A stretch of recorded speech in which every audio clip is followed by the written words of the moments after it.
मैं हूं सुमेरा सलीम। नाज़रीन, वज़ीर-ए-आज़म शहबाज शरीफ साहब ने कहा है कि IMF की कड़ी शराइत पूरी कर दी है, मुआशी इशारियों में बातदरीज बेहतरी आ रही है।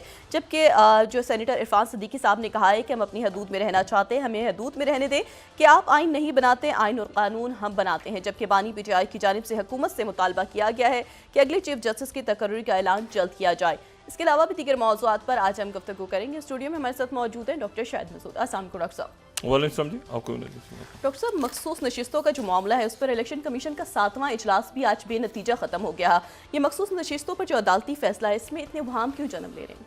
ये जी बिल्कुल एक बेवक्त की, मुझे नहीं पता कि इसके पीछे क्या हिकमत है, लेकिन ये है कि एक बिल्कुल बेवक्त की रागनी जिस वक्त बजट के इश्यूज हैं और सिक्योरिटी क्राइसिस है और बहुत सारे मामला मुल्क में चल रहे हैं, तो ये आईनी अदालत और ये जो हमारी सुप्रीम कोर्ट है ये भी तो आईनी अदालत है, ये कोई गैर आईनी अदालत तो नहीं है जी। तो कॉन्स्टिट्यूशनल कोर्ट है। तो अब उसमें यह है कि और यहाँ पे सारे मामला हल होते रहे हैं इससे पहले भी, तो इस वक्त अचानक एक यानी तमाम मुल्क की सबसे बड़ी अदालत, अच्छा वो जो अदालत बनेगी उसका जो चीफ जस्टिस होगा, अगर वो बन गई तो वो चीफ जस्टिस पाकिस्तान कहलाएगा। यानी वो जो अदालत होगी वो उसका चीफ जस्टिस पाकिस्तान जो है वो उस आईनी अदालत के सरबराह होंगे, जो अभी कहीं पर मुझे तो उसका तो ना कोई ज़रूरत नज़र आ रही है। बहरहाल देखते हैं कि आगे आने वाले दिनों में नंबर्स पूरे हो जाते हैं, नहीं होते, क्या होता है। दूसरी जो बात है वो ये है कि ये जो है ना मामला, जो मैं बार बार बात कह रहा हूँ कि ये जो जब अदालत आज़ाद अदलिया बहाल हुई थी तो उस बहाल होने में ये उसका हिस्सा था 19वीं तरमीम। यानी 19वीं तरमीम जो आई थी जी। वो गन पॉइंट पे आई थी, कैसे वो जो भी थी वो उसका हिस्सा था 19वीं तरमीम। ये मैं बार बार ये बात दोहरा रहा हूँ। और ये मैं आपको सिर्फ ये बताऊँ कि अगर हम 37 स्लाइड हम जरा माजी में चले जाएं तो एक्सप्रेस ट्रिब्यून 37 स्लाइड जरदारी साहब ने जब इस पर साइन किए तो उन्होंने कहा कि ये जो है ये अगले साल की जमहूरियत का एक तोहफा है। अच्छा, फिर उसके बाद जब ये सेनेट से मंजूर हुई 31/12/2010 38 स्लाइड एक्सप्रेस ट्रिब्यून, तो ये मुक्कम तमाम लोगों ने इसके हमायत में वोट डाला, तमाम लोगों ने। यानी उसमें आप ऐसी कोई तरमीम शायद ही पास हुई हो, अगर हम इस स्लाइड का कोई बाकी हिस्सा है तो उसको दिखा सकें, या हम उसको दिखा लें जो कि 39 में हम चले जाएं। तो ये जो जब ये पास हुई नेशनल असेंबली से, अच्छा वहां से तो बिल्कुल सारे के सारे वोट गए ना।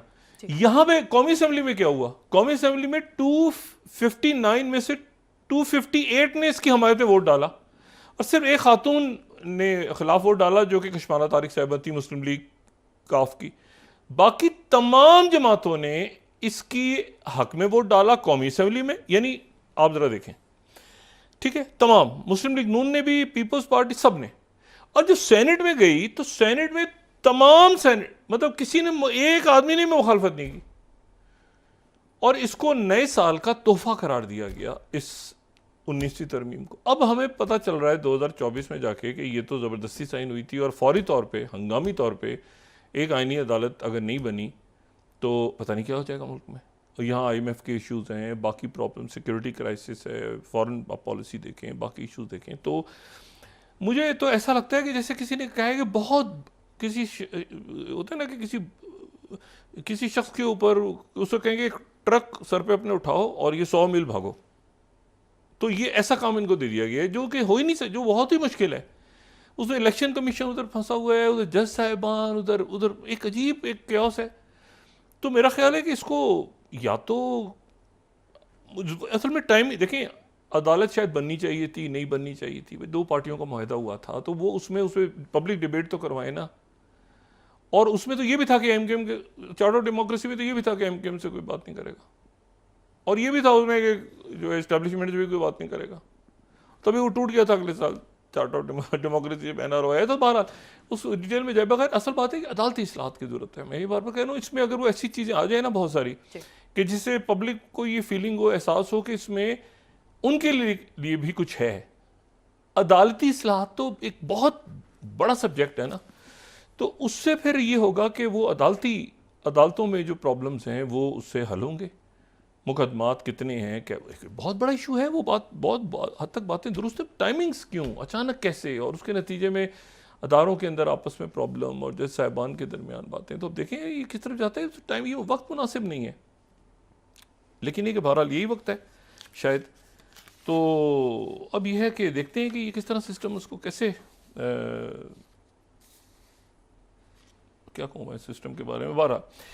अच्छा, अब ये है कि ये एक तो दूसरा जो इशू है वो एक एक फैल रही है जंग, ठीक है, और खूरेजी जो है वो अब ये बहुत आम हो गया है लफ्ज़ के क्या हम किसी वर्ल्ड वॉर की तरफ जा रहे हैं, किसी आलमी जंग की तरफ जा रहे हैं, या हम रुक सकते हैं यहाँ पे, यानी बनी नौ इंसान या रुक सकता है या आगे बढ़ेगा।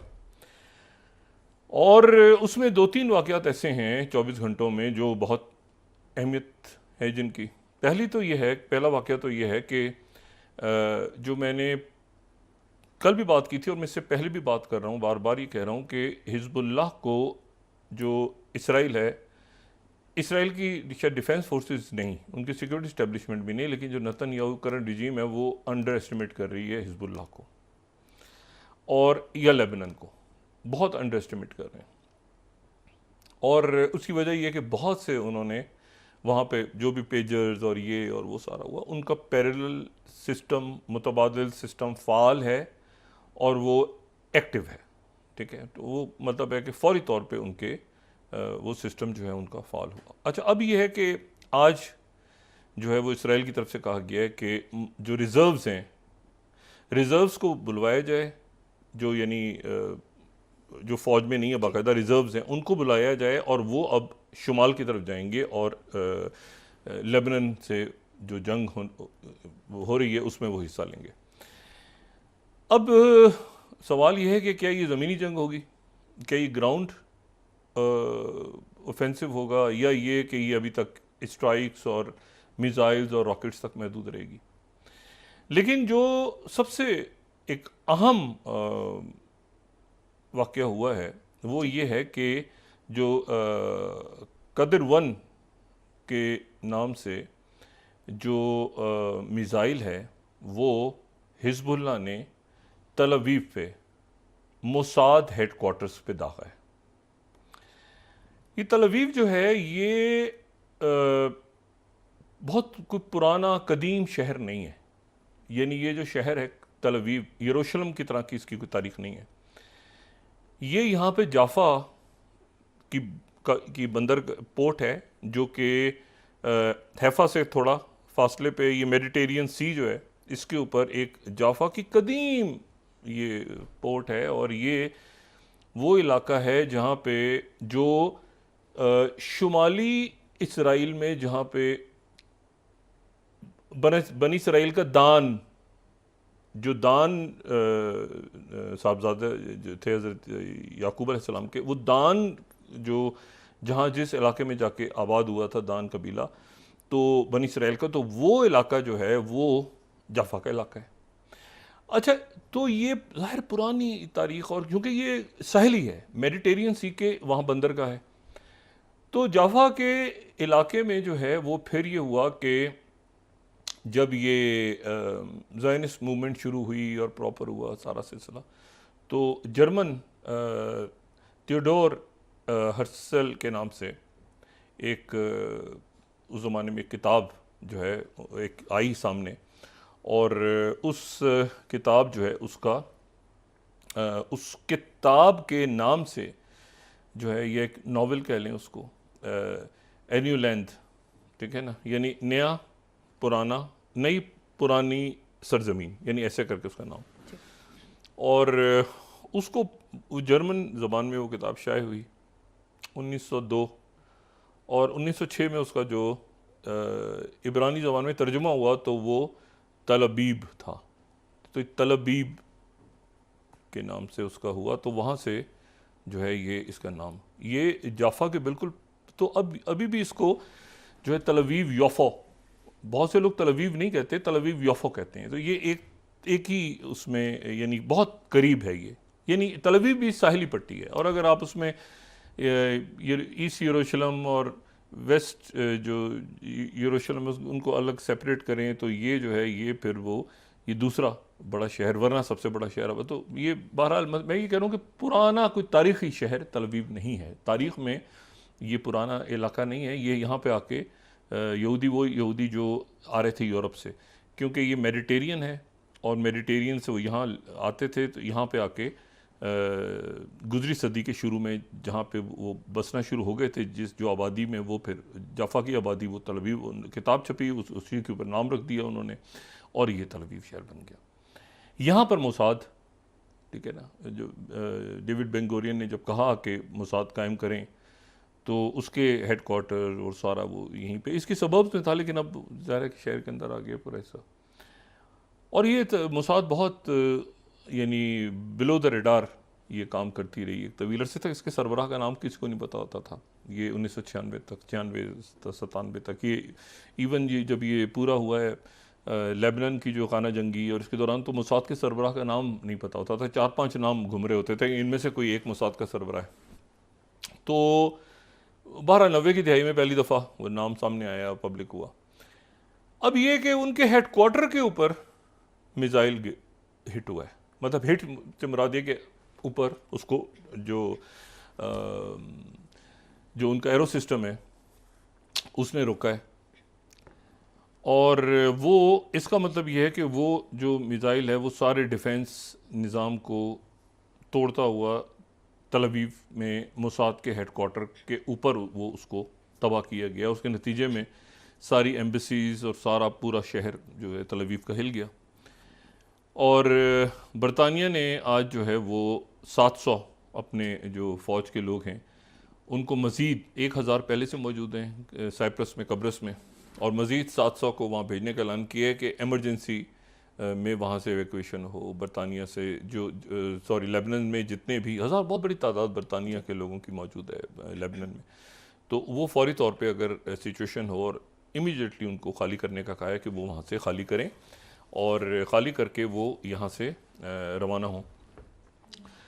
अच्छा, अब इसमें जो दूसरा जो इशू है वो ये है, तो ये हिज़्बुल्लाह जो है वो अपने सारे मिसाइल्स को अभी भी फायर कर रही है, ठीक है। उन्होंने यानी, और उनके पास बहुत बड़ी तादाद में, अब देखें ना, अगर आप किसी भी मरहले पे आपको अगर बार बार ये आयरन डोम एक्टिव करना पड़े या बार बार आपको जो है वो अपने बाकी डिफेंस सिस्टम्स जो कि बहुत महंगे सिस्टम्स हैं वो अगर आपको करने पड़ जाएं, और अगर आप बार बार जो है वो वहाँ से सैकड़ों की तादाद में मिसाइल फायर हो रहे हों, अब भी जब आपने ऐलान कर दिया इसराइल ने कि जी हमने तो लॉन्चर्स को ही तबाह कर दिया, तो ये एक सिचुएशन ऐसी है जो कि एक ये नहीं समझें कि वो एक बहुत ही अजब सा एक कॉन्फ्लिक्ट है जो बढ़ रहा है। इसी के दौरान जो है वो एक और बड़ी अहम इसी से रिलेटेड एक और वाक़या बड़ा अहम हुआ है, और वो हुआ है कि यूनाइटेड नेशंस का इजलास जारी है और वहाँ पे मुख्तलिफ मीटिंग्स हो रही हैं, और ज़ाहिर है कि बायलैटरल मीटिंग्स हैं और अहम मीटिंग्स हो रही हैं सारी। लेकिन उसमें जो एक मीटिंग है, मेरा ख्याल है कि वो ज़रा उसको मैं काफ़ी सीरियसली या उसकी इम्पोर्टेंस जो है वो इसलिए काफ़ी है कि जो मसूद पेशेकान हैं जो कि ईरान के सदर हैं, उनकी मुलाकात जो है वो चाइना के फॉरेन मिनिस्टर वहाँ मौजूद हैं, तो उनकी मुलाकात वांग यी से हुई है।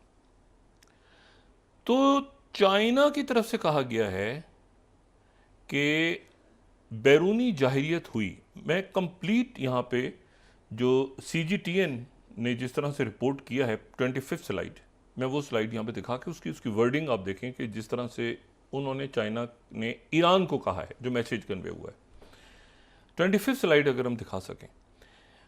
अब ये जो है ना ये बढ़ गया है, यानी मसला ये है कि अब चाइना जो है वो इन्वेस्टमेंट से आगे आ गया है। पहली दफ़ा चाइना क्या बात कर रहा है, देखें, China has always viewed it's relationship with Iran from a strategic and long term perspective and is willing to advance practical cooperation across various fields supporting the development of both nations. तो strategic बात तो ये हो गई, ठीक है। दूसरी उन्होंने साथ ही इसके जो, अगर हम आगे चलें इसी में, तो वहाँ पर फिर वो ये कह रहे हैं कि जी सिक्योरिटी, सॉवरेनिटी, टेरिटोरियल इंटेग्रिटी और नेशनल डिग्निटी और एक्सटर्नल इंटरफेरेंस, ईरान के अंदरूनी मामलात में ये एक्सटर्नल सैंक्शंस हुए या प्रेशर हुआ तो चाइना कंटिन्यू करेगा सपोर्ट ईरान के लिए। अच्छा, ये मैं CGTN को कोट कर रहा हूँ, ठीक है। साथ ही उन्होंने जो है ये भी कहा कि जो जस्टिस है और बाकी मामला डेवलपिंग कंट्रीज़ के, उन्होंने कहा सऊदी अरेबिया का भी जिक्र उन्होंने किया। उन्होंने कहा सऊदी अरेबिया के साथ भी हमारे ताल्लुकात ऐसे ही रहेंगे और हमने अरब ममालिक और जो बाकी खित्ते के ममालिक हैं उनके और ईरान के दरमियान जो है वो ताल्लुकात की को बेहतर और रीजनल सिक्योरिटी के हवाले से। अच्छा, अब ये जो बात है कि चाइना की तरफ से, अच्छा अरब मीडिया ने इसको इसी तरह से कोट किया है, बिल्कुल, यानी ये तो चाइना का मीडिया हो गया, ईरान की मीडिया ने तो जाहिर है कि अरब मीडिया है वो इसको कैसे खबर कर रहा है। तो अगर मैं 24 स्लाइड, लेकिन एग्जैक्ट वर्ड्स ये बड़े इंपॉर्टेंट हैं, 24 स्लाइड, तो China pledges support for Iran, foreign minister वेंसे, ये बहरहाल आप देखें टाइमिंग्स क्या है इसकी। और Arab news 26 China pledges support for Iran. अच्छा, ये जो है ना, ये ज़रा यहाँ पर अब चाइना जो है वो एंटर द ड्रैगन, ठीक है ना, मतलब चाइना जो है वो सिक्योरिटी के लिए अब एंटर हुआ है। उसने कहा हम यहाँ पे किसी भी एक्सटर्नल थ्रेट्स और इंटरनल डिस्टर्बेंसेस और इसमें जो है वो रीजनल, हमने सऊदी अरेबिया और रीजनल कंट्रीज और ईरान के दरमियान मामलात को ठीक करवाए, साथ गजा के ऊपर बात की, साथ ये कहा कि ईरान को चाइना सपोर्ट करेगा किसी भी एक्सटर्नल थ्रेट्स की सूरत में। इसी दौरान जो है वो चाइना ने एक और आज काम हुआ है चाइना की तरफ से। चाइना ने 44 साल के बाद, आफ्टर 44 ईयर्स, चाइना ने इंटरकॉन्टिनेंटल बैलिस्टिक मिसाइल का तजुर्बा किया है 1980 के बाद, 44 ईयर्स। और वो जो इंटरकॉन्टिनेंटल, ये हमारे यहाँ भी लफ्ज़ काफ़ी इस्तेमाल होता है ना, होटल चेन्स। इंटरकॉन्टिनेंटल का मतलब है दो कॉन्टिनेंट्स के दरमियान मिसाइल का टेस्ट हुआ। यानी अब मुझे बताएं, चाइना तो एशिया में है, तो किस बर्रे आज़म के खिलाफ ये गिरा? पैसिफिक के अंदर टारगेट को इसने हिट किया है, समंदर में टारगेट को हिट किया है, समंदर में गिरा है, पैसिफिक में। अब मुझे ये बताएं कि ये जो है ये हमने तो ये वो भी इसकी जो है ना वो यानी वो जो सुई चलती है, ये आपको पता है घड़ी लगी हुई है आर्मागेडन के हवाले से। वो घड़ी जो है उसका, उस पर कल बात करूंगा मैं डिटेल में, उसको टाइम पीछे कर दिया हुआ है। वो एक प्रॉपर घड़ी है जो आर्मागेडन के हवाले से दुनिया में बनाई हुई है, जो ये न्यूक्लियर साइंटिस्ट वगैरह इन्होंने, बहरहाल एनीवे, तो उसी का क्लिप है कि ये जो है ये जो DF-41 उसके अंदर बड़ा एक इम्पॉर्टेंट है, ये इसकी जो स्ट्राइक है, चूँकि ये मेन लैंड अमेरिका तक जाता है। अब ये इन्होंने आज जो इन्होंने आज इसको टेस्ट किया है जी, तो उसके नतीजे में जो है एक जाहिर है कि एक अच्छा, ग्लोबल टाइम ने सिंपली कहा है कि भाई PLA का जो रॉकेट है, 20 स्लाइड हम देखें तो उन्होंने कहा इंटरकॉन्टिनेंटल बैलिस्टिक मिसाइल कॉन्टिनेंट्स के दरमियान। तो जाहिर है ये अब एशिया में तो किसके खिलाफ करेंगे? एशिया में तो नहीं करेगा ना, इंटरकॉन्टिनेंट, वो तो एक ही कॉन्टिनेंट है, ऑस्ट्रेलिया के अगेंस्ट भी नहीं। तो ये अमेरिका ने इसको ऐसे ही कहा है कि भाई ये मतलब है। और ये बाइडेन की जो कल, प्रेसिडेंट बाइडेन की जो कल की तकरीर थी चाइना का जो जिक्र किया, उसके ये 24 घंटे के अंदर अंदर उन्होंने 44 साल के बाद ये intercontinental ballistic missile test किया है। और उन्होंने कहा हमने कंसर्न पार्टीज़ को, मुल्कों को बता दिया था कि ये मिसाइल हम टेस्ट करने जा रहे हैं। जापान कह रहे हैं कि हमें नहीं बताया। तो जापान जो है वो मतलब वो एक हटो बचो सिचुएशन में आ गया कि ये इतना बड़ा टेस्ट 44 ईयर्स के बाद हुआ है। अच्छा, अब इसमें जो है ये इसकी जो टाइमिंग्स हैं, बस ये है कि वो जापान कह रहा है कि हमें ये नहीं बताया गया, और चाइना ने ये हिस्टोरिकल वाक़या है क्योंकि 44 ईयर्स के बाद इंटरकॉन्टिनेंटल बैलिस्टिक मिसाइल टेस्ट हुआ। अच्छा, ये सारी इवेंट सारे एक साथ हो रहे हैं। ज़ेलेंस्की पहुंच गए हैं वहाँ पे, ठीक है, और वहाँ पर वो उनकी जो है वो जाहिर है कि वो मुलाकात होगी, मुलाकात में वो कहेंगे कि ये आखिरी मौका है कि वो कहेंगे कि भाई हमें आप ये जो स्टॉर्म शेडोज़ हैं वो इस्तेमाल करने की इजाज़त दें, और जो दूसरे आपके मिसाइल्स हैं अमेरिका के वो भी आप इस्तेमाल करने की इजाज़त दें, तो वो बाइडन अब देते हैं नहीं देते, क्योंकि सारी दुनिया की तवज्जो इस पे चली गई है कि ये चाइना का एक स्टेटमेंट जो आया है कि हम इसमें सिक्योर करेंगे अगर ईरान के ऊपर कुछ, क्योंकि ईरान के साथ उनका कॉम्प्रिहेंसिव स्ट्रेटेजिक पार्टनरशिप है।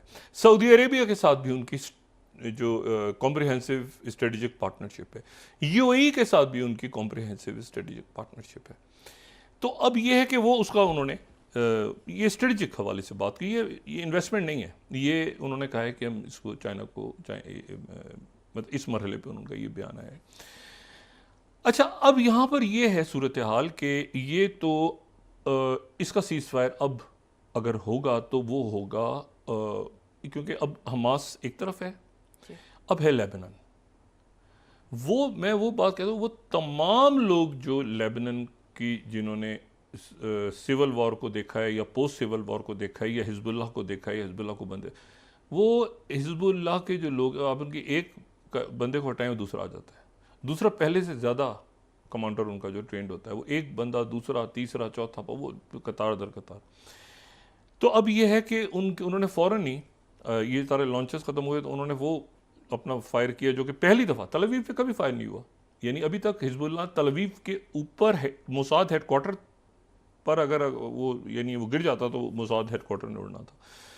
तो ये बैरूत और तल अवीव अब कैपिटल्स तक चला गया मामला। अब ना ये शुमाली इसराइल है ना ये साउथ लेबनान है, ये कैपिटल्स की बैरूत और तल अवीव। और उनके पास इतनी बड़ी तादाद में आर्सेनल हैं कि इनके पास वो मतलब है कि भी एक कभी रिस्क नहीं ले सकते ना कि एक भी गिर जाए तल अवीव पे। मतलब है कि वो अगर 400 फेंकते हैं 300 फेंकते हैं तो वो एकदम से वो, और इधर से हुती स्टार्ट कर देते हैं उधर से, अभी ये ख़राब हो सकता है मामला सारा। इस वक्त मामला बड़े ख़राब हो सकते हैं। और वो जाहिर है कि सीज़ फायर अब तो हमास के साथ क्या होगा सो होगा। अब तो हिजबुल्लाह जो है वो इसमें आ गई है, और साथ ईरान है, और ईरान के साथ चाइना आ गया है, और वो उधर जो है वो रशिया बैठा हुआ है, गोलान की पहाड़ियों पे रशिया बैठा है, रशियन फोर्सेस बैठी हैं गोलान में। मैं बार बार बात कहता हूँ कि सीरिया में यानी मैंने शायद अपनी ज़िंदगी में पहली दफ़ा प्रॉपर रशियन ट्रूप्स देखे वहीं सीरिया में प्रॉपर। अच्छा, तो वो उनकी बेस प्रॉपर रशियंस जो है ना वो वहाँ बैठे हुए हैं, मतलब होता है ना कि वो ताक लगा के, वैगनर ग्रुप भी है, दूसरे प्रॉपर बैठे हुए हैं रशियंस।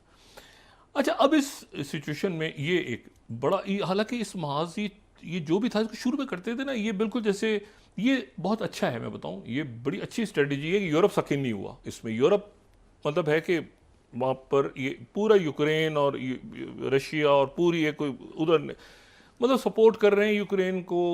अच्छा, यूक्रेन ने अपना विक्ट्री प्लान जो है उसमें ये भी है कि उसकी कंडीशन ये है कि आप मुझे नेटो में शामिल करें, नेटो में शामिल करेंगे तो मैं जीतूंगा वरना नहीं जीत सकता। उसका विक्ट्री प्लान का ये भी उन्होंने जो कंडीशंस रखी हैं उसमें ये नहीं है सिर्फ असला यूज़ करने दिया जाए रशिया में, बल्कि ये भी फौरी तौर पर हमें नेटो में लिया जाए। तो ये तो नॉन स्टार्टर है।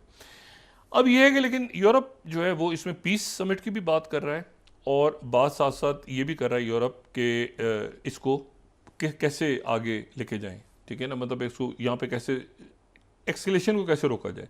मतलब पुतिन जो है वो उनको भी रोका जाए, नेटो के मुल्क यूरोप की वो भी इन्वॉल्व ना हो इसमें। साथ ही यूरोप पूरी कोशिश कर रहा है यूरोप सिंसियरली कि ये जो है ये कॉन्फ्लिक्ट ख़त्म हो गजा वाला। लेकिन ये अब इसमें चूँकि लेबनान आ गया है एज अ मुल्क, तो इसीलिए लेबनान के अगेंस्ट तो कोई भी नहीं जाएगा ना। लेबनान तो एक ऐसा मुल्क है जिससे हर मुल्क अपने ताल्लुकात अच्छे रखना चाहता है। अच्छा, अब इसमें लेबनान का इशू है। तो अच्छा, तीसरा जो इशू यहाँ पे खड़ा हो गया दरमियान में वो ये है कि ये prime minister Indian prime minister Modi की जो मुलाकात हुई थी यूएस प्रेसिडेंट बाइडेन, देखिए कुछ अंदर ही अंदर चीज़ें ऐसी पकड़ी होती हैं जो अचानक एक चीज़ होती है फिर उसके दूसरी चीज़ आ जाती है सामने। अब जनाब ये हुआ है कि फिर फाइनेंशियल टाइम्स ने कल रिपोर्ट दी थी कि 2 बैंक उनके इस्तेमाल हो रहे हैं रशिया के लिए।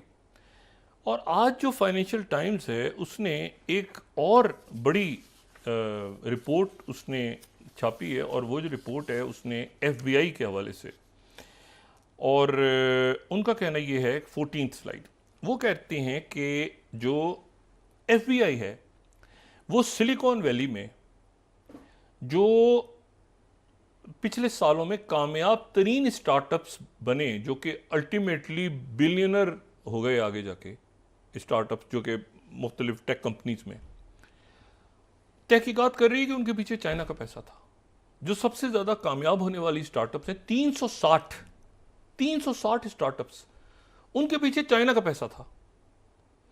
ये 14 स्लाइड है। अच्छा, इसमें जो एक तो आ गया ना, इसमें हॉर्न कैपिटल। अच्छा, अब जो हॉर्न कैपिटल है वो मेन है। हॉर्न कैपिटल जो है वो हॉर्न कैपिटल मेन है। देखिए, इसको यहाँ पे अगर हम रोकें तो एंजल, अच्छा इसमें हॉर्न कैपिटल ने एंजल लिस्ट को किया। एंजल लिस्ट जो है, एंजल लिस्ट खुद आप समझें कि स्टार्टअप्स को पैसे देती है। यानी आप यूं समझे ना कि एंजल लिस्ट जो है वो खुद 2015-16 में कायम हुई और वो आगे जो है वो उसको जो है वो ये खुद उसको जो है वो उसको पेमेंट होती है। हॉर्न कैपिटल के पीछे चाइना है। हॉर्न कैपिटल ने आगे एंजल लिस्ट को कहा कि आप छोटे छोटे स्टार्टअप्स को बनाएं। अब जो एंजल लिस्ट है उसने स्टार्टअप्स को पैसे देने शुरू कर दिए कि आप बनाओ पूरी दुनिया में, सिलिकॉन वैली से। और बहुत सारे बड़े स्टार्टअप्स जहां सबसे ज्यादा इन्वेस्टमेंट हुई एंजल लिस्ट की, वो इंडिया है। ठीक है, और इंडिया जो है ये अगर मैं यहाँ पे दिखाऊं ना, अच्छा इसमें जो स्ट्राइप, ये जो स्ट्राइप के नाम से वो जो पेमेंट्स होती है ना, वो भी उसके पीछे भी चाइना का पैसा है 360। अच्छा, ये अगर यहाँ पे मैं दिखाऊं ये फोर्ब्स को 16th, ये Collison brothers build Stripe into 95 billion unicorn की बन गई और India plan to stay on top. लेकिन ये बार बार ये बात माजी में होती रही है कि इसके पीछे जो है वो कहीं चाइना का पैसा ना हो। अच्छा, चाइना का पैसा इसके पीछे निकला है और ये अब एक नया आप समझें कि हर रोज, अब मैं यहाँ पे 18th स्लाइड कोट कर रहा हूँ, AngelList bringing syndicate funds to Indian startups but there is a catch. ये टेक इन एशिया पहले मेंशन कर चुका है। ठीक है कि एंजल लिस्ट जो है वो 360 मिलियन ऑनलाइन ये स्टार्टअप्स के लिए दिए हैं और ये सारा कुछ हुआ है, इंडिया में बहुत हो रहा है। लेकिन ये बात वो पहले मेंशन, उस वक्त ये टेंशन नहीं हुई थी। कौन सी? ये मैं आपको बता रहा हूँ, ये मेरे ख्याल से 2017 या 18 का है। मैं आपसे सिर्फ ये कह रहा हूँ कि ये उस वक्त है जब ये दो कलाम भी नहीं हुआ था गालिबन, और ये चाइना की और इंडिया के ताल्लुकात कशीदा नहीं थे। उस वक्त ये बने स्टार्टअप स्टार्ट हुए, इन्होंने आके इंडिया के अंदर इन्वेस्टमेंट की और वो जो इन्वेस्टमेंट है ये एंजल लिस्ट अगर आप जाएं तो वो बहुत ज़्यादा ग्रो करके बड़े स्टार्टअप्स हो गए। अब पता चल रहा है कि उसके पीछे तो चाइना है और चाइना ने सिलिकॉन वैली में इन्वेस्ट किया और ना सिर्फ स्टार्टअप्स में किया बल्कि एंजल लिस्ट में कर दिया जो आगे स्टार्टअप्स को पैसे देता है। वो उन्होंने दुनिया भर में पैसे देने शुरू कर दिए और यहां पर भी इन्वेस्ट कर दिया लाके। अब जाहिर है कि जब स्टार्टअप पे पैसा लगाते हैं तो एक उसमें वीसी का भी तो कॉन्सेप्ट है ना कि वो शेयर फायदा उधर भी रखता है, आगे भी देता है। वो स्टार्टअप्स का अपना एक वीसी जैसे भी उनका होता है सिलसिला। तो चाइना जो है वो सिलिकॉन वैली में था इतने सालों से, अब वो एफबीआई तहकीकात कर रही है और ये एक अजीब, और ये जो है यानी उन्होंने ये नहीं कहा कि एक कोई स्टोरी फाइल की है, उन्होंने कहा एफबीआई तहकीकात कर रही है इसकी, और ये बड़ी हद तक यानी पेपर्स हम डॉक्यूमेंट्स आ गए हैं कि इसके पीछे चाइना है और तहकीकात आगे पहुंच चुकी हैं। अब मुझे बताएं सिलिकॉन वैली में चाइना घुसा हुआ है, तो ये एक नया रौला है। और चाइना की वो टेक की तो दो चीज़ें खबर आई, तीन चाइना के वाले से ना, एक तो मिसाइल टेस्ट हुआ। अच्छा, एक जो है वो तीसरी जो खबर है ना, मैं इससे पहले कि मैं ब्रेक लूँ, तीसरी खबर थोड़ी सी वहाँ एशिया सोसाइटी में गए हैं जो फॉरेन मिनिस्टर हैं इंडिया के फॉरेन मिनिस्टर, वो सिचुएशन अभी तक ठीक नहीं है जो एशिया सोसाइटी से एड्रेस की है जयशंकर जी ने। तो चाइना के साथ ताल्लुकात उन्होंने भी कहा था 70-75% मामला हल हो गए। लेकिन मैं उन्हीं की मीडिया को कोट कर रहा हूँ, ये 34 slide, India China relation significantly disturb है, वो कह रहे हैं। ठीक है ना, इंडियन एक्सप्रेस के मुताबिक ये 75% इशू सॉर्टेड आउट रिमार्क के, ये इन्होंने हफ्ते 10 दिन पहले ही कहा था कि 75% मामला तय हो गए। लेकिन अब वो उन्होंने एक्सप्लेन भी किया है कि वो कहते हैं इंडिया टुडे जैसे कह रहा है 35 कि मैंने ये कहा था कि मतलब वो फिर उन्होंने एक्सप्लेन किया कि मेरा मतलब ये नहीं था, मेरा मतलब ये था कि जो सिर्फ डिसंगेजमेंट के ऊपर गुफ्तगू आगे बढ़ेगी, जो मशरक़ी लद्दाख का इलाका है वहाँ के हवाले से मैंने बात की थी। बाकी सारे इश्यूज और कुछ भी अपनी अपनी जगह डिस्टर्ब हैं, बहुत ही ख़राब है। तो ये तो बड़ा अच्छा था कि एक डी एस्केलेशन की तरफ मामला जाता और 75% इश्यूज अगर रिजॉल्व हो गए थे तो फिर थोड़े से रह जाते। लेकिन वो ये कह रहे हैं कि ये तो, और इंडियन मीडिया ये ने वहाँ सवाल किया कि आपने तो कहा था इशू रिजॉल्व हो गए, उन्होंने कहा कि नहीं, बहुत डिस्टर्ब है और ये हिस्टोरिकली डिस्टर्ब है।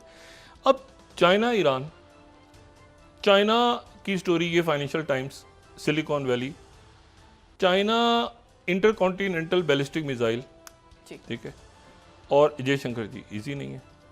और मुझे बताएं कि अगर टेक्नोलॉजी इंडिया में आ गई, ये पूरी दुनिया में फैल गई और ख़ास तौर पे इंडिया में आई, ये एंजलिस्ट ने बहुत इन्वेस्ट किए इंडियन स्टार्टअप्स को, इसके पीछे अगर चाइना का पैसा है ब्रेक के बाद डॉक्टर साहब डिस्कस करते हैं, गड़बड़ है जी। वक्त वाले उसके बाद बात करते हैं। नाज़रीन वापस आते हैं एक छोटे से ब्रेक के बाद।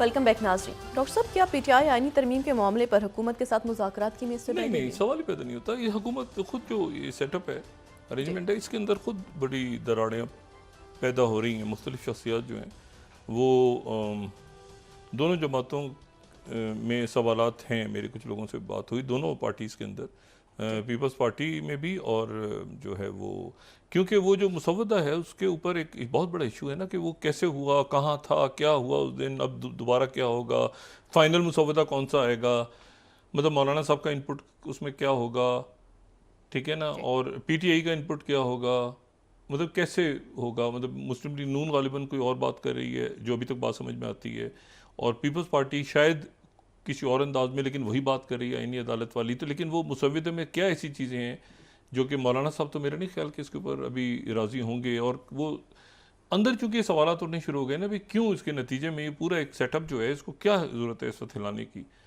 और सूरत हाल ऐसी है कि जिसमें और बहुत सारे इश्यूज़ हैं मुल्क में। ये आप देखें रीजनल जो क्राइसिस एक्सलेट हो रहा है, लेकिन अब इसमें अच्छा इसमें मुमकिनात क्या हैं अब इसमें, ये जो इसराइल और लेबनान के दरमियान, एक तो ये कि इसराइल दाखिल हो जाए, यानी ट्रैप हो जाए और दाखिल हो जाए लेबनान के अंदर, अच्छा यानी एंटर हो जाए बिल्कुल उसी तरह जैसे ज़ेलेंस्की कर्ज के अंदर दाखिल हो गए थे, और नहीं, लेकिन लेबनान का तो इसराइल दाखिल होगा ना खाली, और वहाँ पर अमेरिका, और पहले दूसरे हालात थे, पहले वहाँ हालात कुछ और थे कि यूएस जो है एम्बेसी पे अटैक हुआ था, फ्रेंच एम्बेसी पे अटैक हुआ था, फ्रांस का ताल्लुक बनता है, वो मैंने कल भी बताया था कि पुराना, तो वो अब वो हालात नहीं है। अब जाहिर है कि अमेरिका भी एक उनके ताल्लुकात हिजबुल्लाह के साथ भी बैकडोर डिप्लोमेसी है, फिर चाइना के दरमियान में ईरान के साथ अपनी बात जाहिर कर रहा है। ये वो सूरत हाल नहीं है जो पहले थी, और अरब ममालिक उस वक्त जो है वो बिल्कुल फ़लस्तीनी, वहाँ पे हिजबुल्लाह तो बाद में बनी, तो वहाँ अमल मूवमेंट, और ये मैं पहले बात कर चुका हूँ, अमल जो है हरकतुल अमल, वो भी शिया मूवमेंट थी, लेकिन उसको तो वो फ़लस्तीनी अलग थे वो, लेकिन अब वो पूरा सिनेरियो अलग, वो कोल्ड वॉर का दौर है, यानी वो 90 में ख़त्म हुई है, तो आप देखें ना 90 के साथ ही ये कोल्ड वॉर एंड हो रहा है और सोवियत यूनियन टूट रहा है, तो ये 75 से 90। अब इसमें इशू ये है कि एक ऑप्शन तो इसमें ये है कि वो साउथ में दाखिल हो जाए इसराइल। पहली दफ़ा जो है वो डेविस स्लिंग यूज़ किया है इन्होंने तल अवीव पे रोकने के लिए, वरना तल अवीव के लिए अमूमन इन्होंने आयरन डोम ही बनाए थे, वही काफ़ी थे। ये जो सेकंड टियर है जो एयर डिफेंस सिस्टम की, वो इन्होंने फर्स्ट टाइम यूज़ की है। अच्छा, अब इसमें जो है वो तो वो रॉकेट्स और वो सारा सिलसिला, और उधर से गोलान के ऊपर से शुरू हो जाएगा, और हुती स्टार्ट हो जाएंगे, और ये हो जाएगा, वो हो जाएगा। चाइना की आज की जो स्टेटमेंट है उससे काफ़ी एक दो तीन चाइना की तरफ से मैसेज ऐसे गए ना, क्लियर कट, दुनिया थोड़ी सी हिली है। और ये जो स्टोरी है कि ये एंजल लिस्ट के पीछे FBI तहकीकात, अब FBI ने क्या इंडिया को बताया है, और क्या FBI ये पूरे जो स्टार्टअप्स हैं जो आगे गए, जो इंफॉर्मेशन टेक्नोलॉजी, और ये कैसे बना, क्या हुआ, क्या इसमें, तो ये तो बहुत ही अजीब सी बात है। अच्छा, अब ये जो है इसमें तो ये FBI तहकीकात कर रही है। फाइनेंशियल टाइम्स की स्टोरी को मैं बहुत इंपॉर्टेंस दे रहा हूँ, ठीक है, कि इनकी एंजलिस्ट के पीछे, और एंजलिस्ट ने आगे 360 कंपनीज को, स्टार्टअप्स को, जो कि बड़ी यूनिकॉर्न्स बनी, जो बड़े स्टार्टअप, उनको फंड किया।